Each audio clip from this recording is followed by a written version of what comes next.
नमस्कार दोस्तों। ईरान पर अमेरिकी इजरायली हमले का आज 15वां दिन है और आज कई बड़ी खबरें हैं। तो मैंने सोचा एक वीडियो के जरिए आपको 10-12 बड़ी खबरें भी बताऊं और उन खबरों के मायने भी समझाऊं और साथ में ये कि जंग के 15वें दिन अमेरिका कितना बेचैन है, बड़े हमले की कैसी धमकी दे रहा है और ईरान उसके बाद भी लगातार जवाबी कार्रवाई कर रहा है और जंग के मैदान में अब क्या हो रहा है और क्या हो सकता है। तो स्क्रीन पर एक बड़ी खबर, ईरान के नए सुप्रीम लीडर मुस्तफा खामनेई समेत 10 ईरानी लीडर्स और कमांडर्स पर अमेरिका ने $10 मिलियन तक के इनाम की घोषणा की है।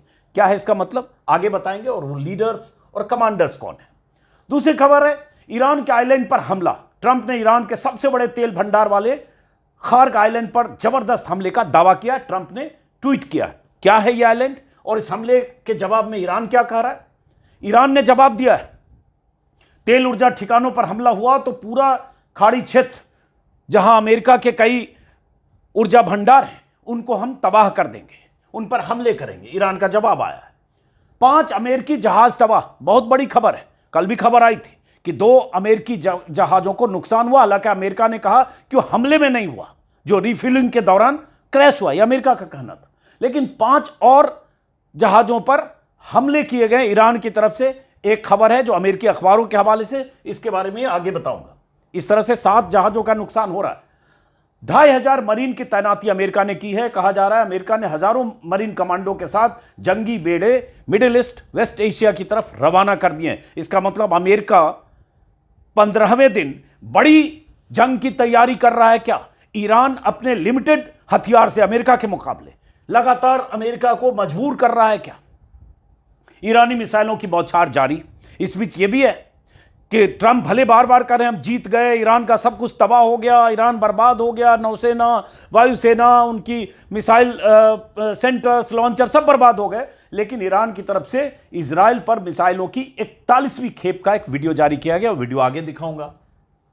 उसके बाद ईरानी हथियारों का भी एक वीडियो जारी किया गया है। IRGC ने टनल में जो उनके हथियारों के भंडार हैं उसका वीडियो जारी किया गया, क्योंकि वार के समय एक दूसरे पर अपनी सुप्रीमेसी दिखाने के लिए या यह दिखाने के लिए कि हमारे पास हथियारों की कमी नहीं है, ऐसे वीडियो जारी किए जाते हैं। ईरान लगातार कल रात हमले करता रहा। तब जब अमेरिका ईरान के तेल भंडार वाले खार्ग आइलैंड पर हमले कर रहा था, उस वक्त खबरें आ रही थी कि ईरान की तरफ से रात भर इजराइल और खाड़ी देशों में जो अमेरिकी ठिकाने हैं वहां भी हमले थे। इनके कई वीडियो हैं, वो वीडियो आगे दिखाऊंगा। ट्रंप ने फिर धमकी दी, धमकियों के शहंशाह हैं, रोज नई धमकी।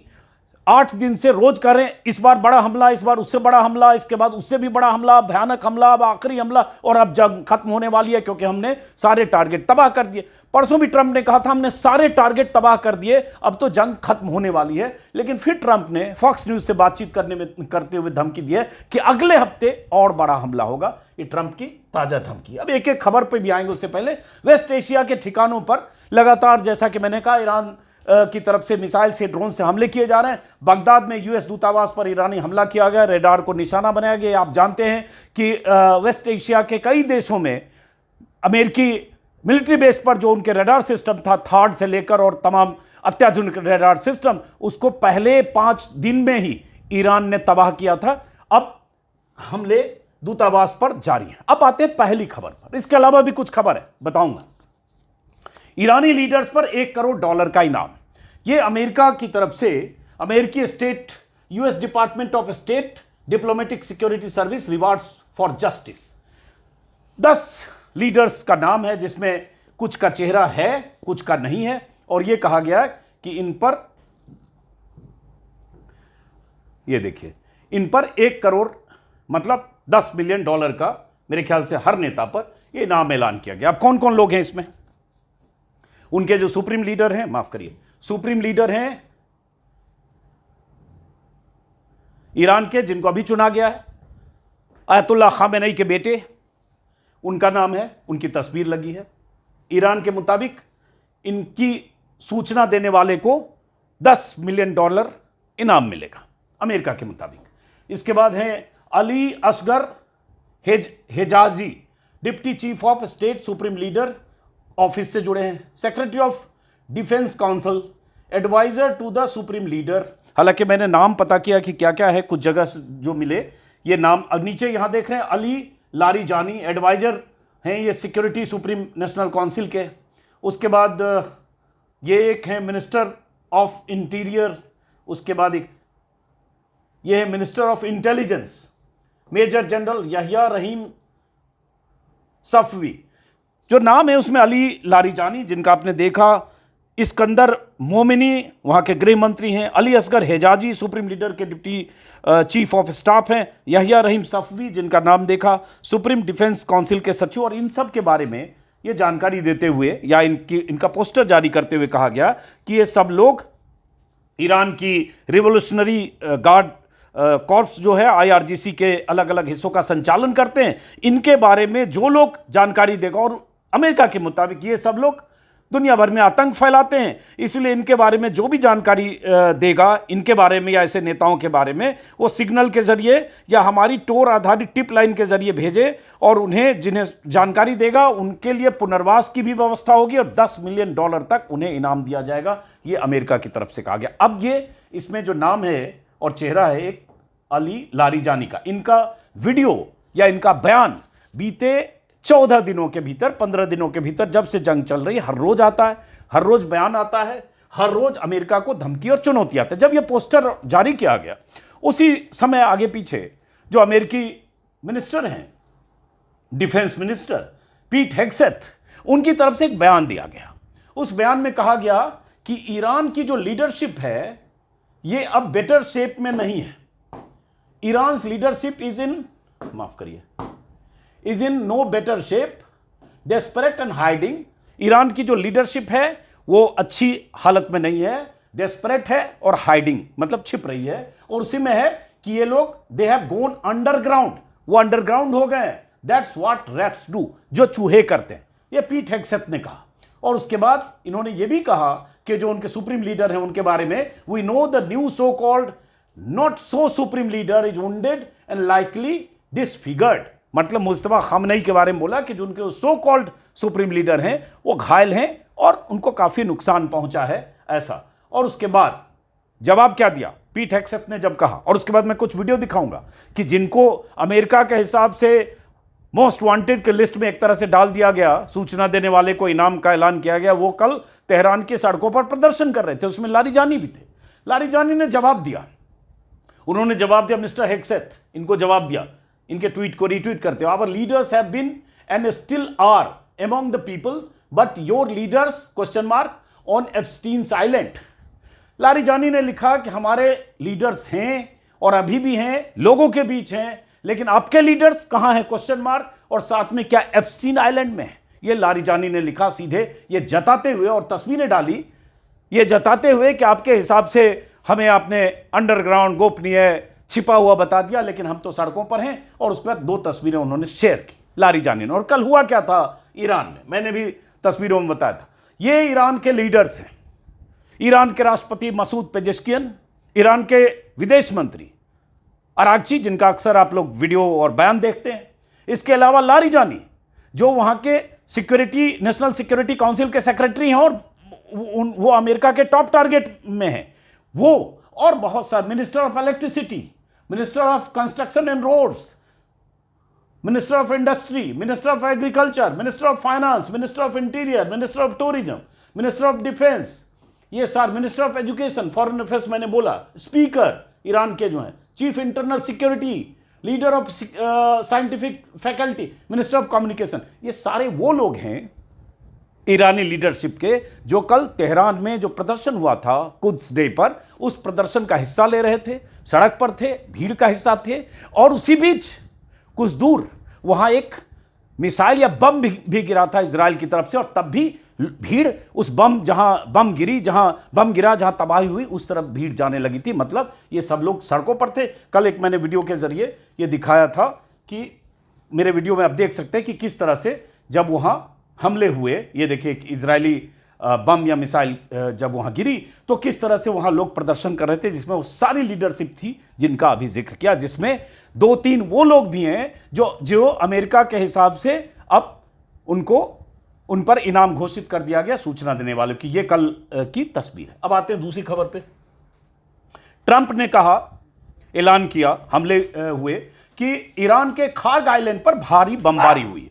ऐसा ट्रंप ने अपने सोशल मीडिया पोस्ट के जरिए भी सूचना दी और ट्रंप की तरफ से एक वीडियो भी दिखाया गया, मतलब वीडियो जारी किया गया, माफ करिए, अनक्लासिफाइड वीडियो है, मतलब सार्वजनिक वीडियो है, जिसमें ट्रंप की तरफ से, अमेरिका की तरफ से जो दावा किया गया कि ईरान का जो खार्ग आइलैंड है, जहां तेल निर्यात का सबसे बड़ा भंडार है ईरान का, खार्ग के बारे में भी बताता हूं, वहां पर बॉम्बिंग की गई और उसे पूरी तरह से तबाह किया गया। यही ट्रंप ने बोला है कि उनके निर्देश पर यहां पूरी तरह से इसको तबाह कर दिया गया, इस आइलैंड को, जिसका वीडियो देख रहे हो। ट्रंप ने कहा अपने उसमें बयान में, I have chosen not to wipe out the oil infrastructure on the island.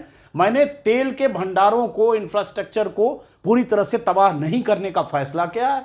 However, should Iran or anyone else do anything to interfere with the free and safe passage of ships through the Strait of Hormuz, I will immediately reconsider this decision। मतलब अगर किसी ने, Iran ने straight of Hormuz में safe passage देने से रोका या बाधा डाला जहाजों की आवाजाही पर, तो हम ईरान के तेल इंफ्रास्ट्रक्चर को भी उड़ा देंगे जो खार्ग आइलैंड पर है। और पूरी तरह से धमकी देते हुए कहा कि during my first term and currently I rebuilt our military and into the most lethal, powerful and effective force by far anywhere in the world. Iran has no ability to defend anything that we want to attack। Iran के पास अब कोई ताकत नहीं है defend करने की, अगर हम तबाह करने पर आ जाएं तो।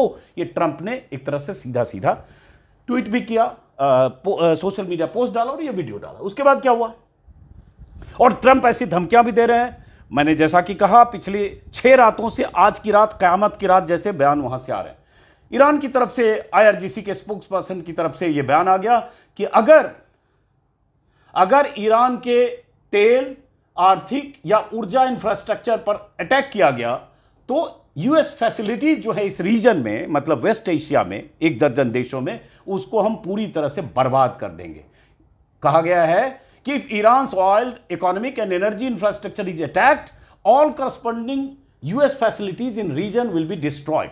ये वहां के जो स्पोक्स पर्सन है उनकी तरफ से बयान आया कि हम बर्बाद करेंगे। और खबरें, उसके बाद कुछ और जानकारी आपको दूंगा। ये खबर आई, बहुत बड़ी खबर है। अमेरिका को क्या क्या नुकसान हो रहा है। अमेरिका को 7 जहाज़ों का ऐसा माना जा रहा नुकसान हुआ। 2 की खबर कल आई थी। अब ये 5 जहाज अमेरिका के जो रिफ्यूलिंग प्लेन्स थे, जिन्हें सऊदी अरबिया के एयरपोर्ट पर जो पार्क थे, कहा जा रहा है ईरानी हमले में उनको भारी नुकसान हुआ है, उनको हिट किया गया है। ये एक खबर आई है अमेरिकी अखबार के हवाले से। हालांकि 1 मिनट, मैं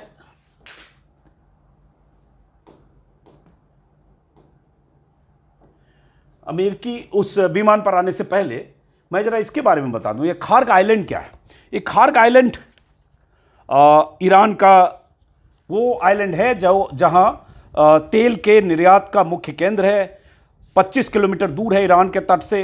ईरान का लगभग 90% कच्चा तेल इसी द्वीप से, जो खार्ग आइलैंड है, इसको मैं थोड़ा सा छोटा करूं वीडियो तो शायद आपको पीछे दिखेगा। ये खार्ग आइलैंड है। 90% तेल इसी द्वीप से यहाँ से निर्यात होता है। पाइपलाइन, सुपर टैंकर और ये सब है। और तेल के लिए, इसीलिए इसको चूंकि तेल का निर्यात का सबसे बड़ा सेंटर है, इसलिए क्राउन ज्वेल कहा जाता है इसको। और उसके बाद यहाँ जानबूझकर ईरान के इस इलाके में दरअसल अमेरिका ने हमला किया। हमला करके उसको जताना और बताना था, ईरान को डराना था कि हमने अभी तुम्हारे IRGC के इंफ्रास्ट्रक्चर को तबाह किया है। अगर तुमने स्ट्रेट ऑफ हॉर्मुज में रोका तो हम तुम्हारे तेल के इंफ्रास्ट्रक्चर को या तेल के भंडार को तबाह करेंगे। ये उनका मकसद था। और उसके बाद कहा जा रहा है कि इस पर अगर हमला हुआ तो वाकई बहुत बड़ा नुकसान ईरान को हो सकता है। लेकिन उसी का जवाब ईरान ने दिया है, जो मैंने कहा। माफ करिएगा, वापस आया था। अब आते हैं इस खबर पर। अब इस खबर में WSJ की रिपोर्ट है, वॉल स्ट्रीट जर्नल की। इस रिपोर्ट में कहा गया है कि 5 जहाजों को नुकसान हुआ है। अब ये अमेरिका के 5 जहाज ये और कल वाले 2 मिला के 7 हुए। इसमें कहा गया है कि एयर टू एयर टैंकर जो होते हैं, जो जहाज, जब चूंकि लंबी दूरी के जहाज हैं, फाइटर अमेरिका से अलग अलग जगह से, बेस से, ब्रिटेन से, जहां से भी उड़कर आते हैं, उनको मिड एयर में ही रिफ्यूलिंग करनी पड़ती है। और इसका वीडियो अमेरिका ने दिखाया, जारी भी किया था। तो उसी रिफ्यूलिंग के दौरान जो जहाज का इस्तेमाल होता है उनमें से 5 जहाज़ों को नुकसान पहुंचा है। WSJ की रिपोर्ट के मुताबिक विमान पूरी तरह से नष्ट नहीं हुए हैं, लेकिन उनमें काफ़ी रिपेयर करना पड़ेगा। कुछ विमान हो सकता है पूरी तरह से उड़ने लायक न भी हों। और उसके बाद WSJ के मुताबिक इस तरह से 7 अमेरिकी रिफिलिंग विमान या तो नष्ट हुए या बहुत नुकसान जिन्हें हुआ। और उसके बाद 5 अमेरिकी विमान जो है प्रिंस सुल्तान एयरबेस पर क्षतिग्रस्त हुए, जहां ईरानी हमला, वो कहां से कहां ईरान हमला कर रहा है। 12 देशों में अमेरिकी मिलिट्री ठिकाने, एम्बेसीज और टारगेट ईरान चुन चुनकर टारगेट कर रहा है। तुम्हारा ये एक अमेरिका के लिए बहुत बड़े नुकसान की खबर है। इस जंग में 7 जहाज़ों का नुकसान इसी में है कि ये बड़ा नुकसान अमेरिका में भी माना जा रहा है। और इसकी बहुत चर्चा हो रही है कि कैसे अमेरिका ने 7 जहाज़ों को नुकसान उठाना पड़ा। उसके बाद ईरान ने इजराइल पर दागी मिसाइलों की 47वीं खेप, ये वीडियो जारी हुआ है। ऐसे वीडियो हर रोज ऐसे जारी होते हैं। इसको मेरे ख्याल से इसमें ऑडियो की दिक्कत है। बहरहाल ये प्रेस टीवी जो ईरानी मीडिया है उसके हवाले से ये खबर दी गई कि इतना कुछ अमेरिकी दावे के बाद कि ईरान का सब कुछ तबाह हो गया, उसके बाद भी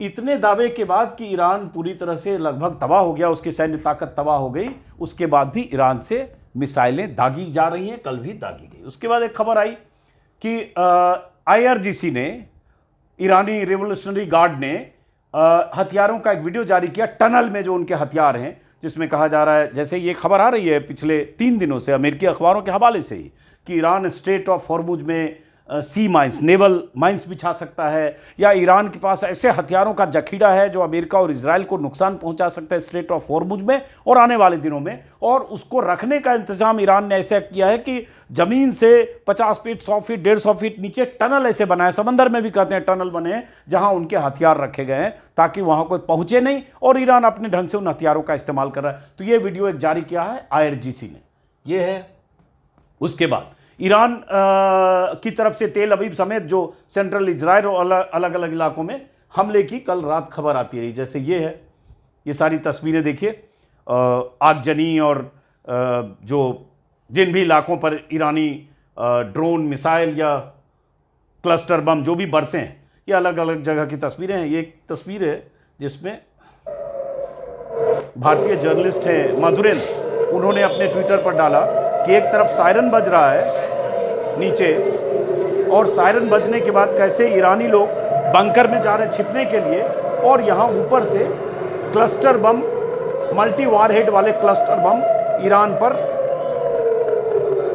की तरफ से, माफ करिए, ईरान की तरफ से इजराइल पर दागे जा रहे हैं। ये मधुरेंद्र कुमार एक जर्नलिस्ट हैं, उन्होंने कल शेयर किया। ये रात में इस तरह से ईरान से जो मिसाइलें चलती है झुंड में, बराज ऑफ मिसाइल्स, और उसके बाद नीचे जो है यहाँ पर लोग छुपने की कोशिश कर रहे हैं। मतलब ईरान में अगर देखें, इतनी तबाही के बाद भी, इसमें कोई शक नहीं कि ईरान को बहुत नुकसान हुआ है, इसमें कोई शक नहीं कि ईरान पर अमेरिका और इजराइल ने ज़बरदस्त बमबारी की है टारगेटेड ढंग से, उनके तेल इंफ्रास्ट्रक्चर को, मिलिट्री इंफ्रास्ट्रक्चर को, उनके और भी अलग अलग इस्टेब्लिशमेंट को। बावजूद इसके ईरान लगातार जिस तरह से रिटेलिएट कर रहा है, जिस तरह से जवाबी कार्रवाई कर रहा है, उससे अमेरिका में बेचैनी, उन बेचैनियों का नतीजा है कि आज फाइनेंशियल टाइम्स में खबर छपी है, ओपिनियन पीस है दरअसल, रिपोर्ट ओपिनियन पीस जो भी कहें, how Iran fight back surprise the US। और इसमें विस्तार से ये छपी, आज ही छपी है, जिसमें बताया गया है कि कैसे ईरान की जवाबी कार्रवाई से अमेरिका सरप्राइज्ड है, भौचक है। उसे समझ में नहीं आ रहा कि यहां तक कैसे ये लड़ाई पहुंची, या ईरान इतना रिटेलिएट कैसे कर रहा है। इसकी उम्मीद ट्रंप को नहीं थी। तभी ट्रंप को लगा होगा कि खामेनेई समेत 30-40 लोगों को टारगेटेड ढंग से मार दो जो एक ही जगह थे, 24-48 घंटे में ईरान घुटनों के बल आ जाएगा, वह रिजीम चेंज जैसा चाहेंगे वैसा कर लेंगे, और उसके बाद यह जंग खत्म हो जाएगी। अमेरिका ने 2 हफ्ते, 4 हफ्ते, 6 हफ्ते, 8 हफ्ते या पता नहीं कब तक इस तरह से ईरान जंग लड़ता रहेगा, ईरान सरेंडर न करते हुए अमेरिका और इजराइल को चेतावनी देते हुए उनके मिडिल ईस्ट में, वेस्ट एशिया जिसको कहते हैं, वेस्ट एशिया में अमेरिकी ठिकानों पर हमले करता रहेगा, इजराइल पर हमले करता रहेगा, ये अमेरिका ने सोचा नहीं था, ऐसी प्लानिंग नहीं थी। ऐसा अमेरिकी अखबारों में लगातार 6-7 दिनों से कई रिपोर्ट छप रही है। इस पीस में फाइनेंशियल टाइम्स में कहा गया है कि इस रिपोर्ट में एक अमेरिकी अधिकारी के हवाले से, जो पूर्व चीफ ऑफ स्टाफ थे, उनके हवाले से कहा गया है कि no one has done more with less than the Iranians. मतलब ईरान ने सीमित संसाधनों के बावजूद सबसे ज्यादा प्रभावी सैन्य हमला किया है। ये अमेरिकी जो चीफ ऑफ स्टाफ थे उनके हवाले से, जो पूर्व हैं उनके हवाले से कहा गया। खास बात क्या कही गई है इस पीस में? कही गई है कि सस्ते शाही ड्रोन का बड़ा इस्तेमाल किया जा रहा है। इस रिपोर्ट में कहा गया है कि बड़े पैमाने पर जो उपलब्ध ड्रोन है ईरान के पास, उन ड्रोन से अलग अलग जगह रेडार स्टेशन, पोर्ट, सैन्य अड्डे, military establishment, oil infrastructure, airport, data centre, अमेरिकी एम्बेसीज, मिलिट्री एस्टैब्लिशमेंट, सबको लगातार निशाना बनाया जा रहा है और ड्रोन से बनाया जा रहा है, जो झुंड में एक साथ हमला करते हैं और एयर डिफेंस सिस्टम पर बहुत प्रेशर होता है। कई बार एयर डिफेंस सिस्टम उनको रोक नहीं पाता या उनको इंटरसेप्ट नहीं कर पाता। इसी रिपोर्ट में कहा गया है कि अमेरिका को ईरान की प्रतिक्रिया का अंदाजा नहीं था। इसमें है कि अमेरिकी अधिकारियों ने स्वीकार किया, नाम नहीं बताने की शर्त पर, we did not necessarily anticipate exactly how they would react. हमने ये एंटिसिपेट नहीं किया था कि वो कैसे रिएक्ट करेंगे। आपने हमला कर दिया, आपने सोच लिया वो घुटने टेक देंगे, लेकिन आपने ये नहीं सोचा, ये एंटिसिपेट नहीं किया कि वो रिएक्ट करेंगे और आपको यहां तक ले आएंगे कि आपको अब खबरें आ रही, 7th फ्लीट वहां रवाना किया जा रहा है, मरीन कमांडो रवाना किए जा रहे हैं, जंगी बेड़े रवाना किए जा रहे हैं, ये खबरें आ रही है। इसी में है कि ईरान का जवाब अमेरिका के लिए बहुत बड़ी मुसीबत बन गया। उसके बाद जो पहले बताया, Pentagon is moving additional marines warships to Middle East. ये खबर आई है कि पेंटागन 2500 के आसपास मरीन और मरीन कमांडो कह सकते हैं और कुछ जंगी बेड़े को मिडिल ईस्ट, वेस्ट एशिया हम लोग बोलते हैं, वेस्ट एशिया की तरफ रवाना कर रहा है, जिसमें यूएसएस त्रिपोली नाम के बड़े असॉल्ट शिप को भी भेजा जा रहा है और इसके अलावा कई जहाज, कई हेलीकॉप्टर, कई ऐसे अत्याधुनिक हथियारों से लैस युद्धपोत की रवानगी की खबरें। खबर तो ये भी आ रही है कि 7th फ्लीट अमेरिका भेज सकता है, जो जापान के पास है। 7th फ्लीट दरअसल दर्जनों जहाज़ों, नौसेना के लिए इस्तेमाल होने वाले हथियारों, जंगी हेलीकॉप्टर्स, पनडुब्बियों, उन सब का एक बेड़ा होता है जिसे 7th फ्लीट कहा जाता है। और 7th फ्लीट तब चर्चा में आया था जब हम लोग भारत के संदर्भ में, जब 71 के वार में, जब पाकिस्तान और भारत आमने सामने थे, बांग्लादेश की आज़ादी जब हुई, बांग्लादेश को जब आज़ाद किया गया, तब अमेरिका ने 7th फ्लीट भेजा था और भारत के लोग तब से 7th फ्लीट जानते हैं। तो 7th फ्लीट एक तरह से अमेरिका की सबसे बड़ी ताकत की आजमाइश है जहाज़ों के बेड़े के साथ। ये भी खबर आ रही, उसकी पुष्टि नहीं, लेकिन इससे समझिए कि अमेरिका के लिए लड़ाई अब कितनी मुश्किल बन गई है। ये अलग बात है उसका अंजाम क्या होगा। अमेरिका के पास हथियारों की कमी नहीं है, एयर सुप्रीमेसी है, न्यूक्लियर बम की तो गिनती नहीं है अमेरिका के पास कितना है, दुनिया भर के तमाम वारशिप्स हैं। इन सब से अमेरिका के इन हथियारों से, उनकी ताकत से ईरान की कोई तुलना नहीं, कहीं नहीं।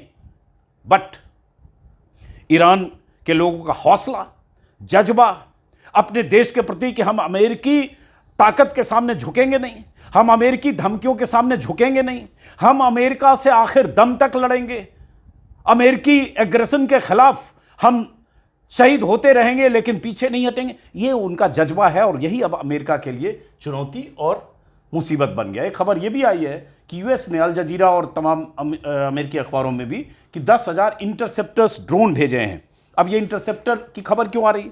क्योंकि ये खबर आई 8-10 दिन पहले लगातार कि जो अमेरिकी एयर डिफेंस सिस्टम है, जिसमें थाड था जिसको एक तबाह किया जॉर्डन में, या इजराइल में जो